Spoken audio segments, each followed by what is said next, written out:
Now, for this SWOT analysis segment, we're addressing competition and the influence this competition had on our product, which is done specifically through a S.W.O.T. SWOT analysis. Yeah, I mean, now the key to the creation of our product is rely on doing strategic analysis of our top dominators of the athletic shoe industry.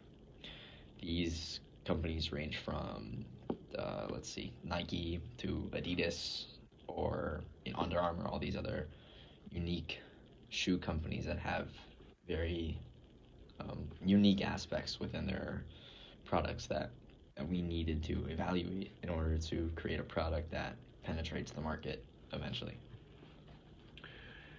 Yeah, Dominic, it really is so crucial, I think, to understand your respective product and its competitors. I mean, one way we, both you and I, evaluated the sheer, growth of our potential competitors is in the coming years specifically is through an industry analysis, right? It's a market summary approach, really analyze our market and see how each competitor is doing within that market.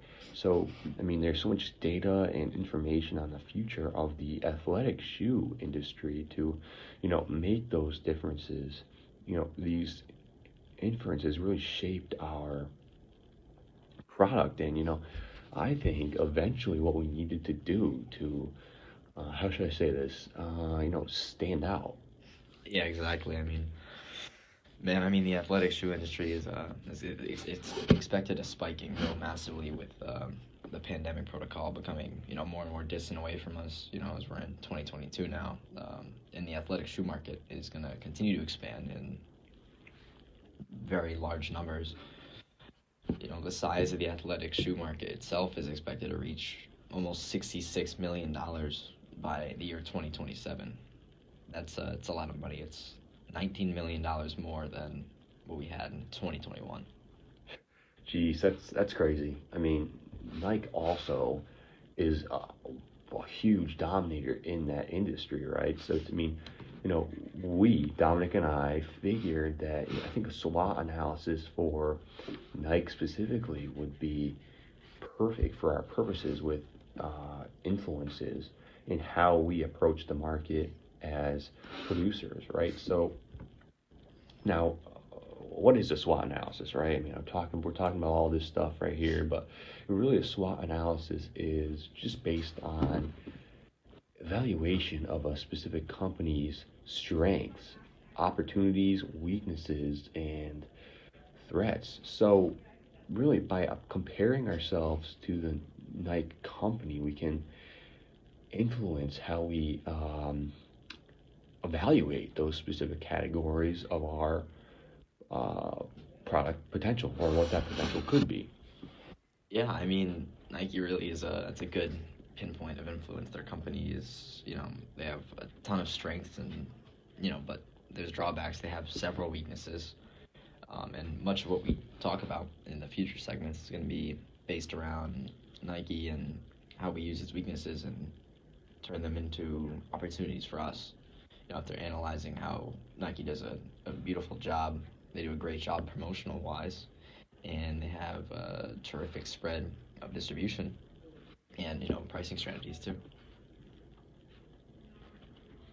Yeah, but they also have a ton of weaknesses, and even in our own, experiences, does Nike not have a good reputation in certain areas of shoe wear? But those weaknesses range from, let's say, I'm trying to think, poor support to poor labor conditions, which pollutants, etc. I mean, back to the poor support. I mean, within days of wearing a shoe for a long period of time from Nike, I myself do get foot issues. So it's not a walking shoe really. It's more of again an athletic shoe, and I don't have that difference. Which during the brainstorming of our product, we figured this weakness served as an a window to of opportunity to make the product stand out, our product. Yeah, I mean, after looking at the weaknesses, there's tons of opportunities that unfolded for us after we saw, Nike's weaknesses, and in reaction to both the athletic footwear industry and just personal experiences with us wearing the shoes, we wanted our product to be different, like you said. So we took the comfort issues and within the footwear industry to heart. Some people like design, while others just want their performance. Athletes want peak performance. So to accomplish this, our product is, how do you say it? It's like we would touch up all the weaknesses that we identified with Nike's brand and just make it better for our shoes.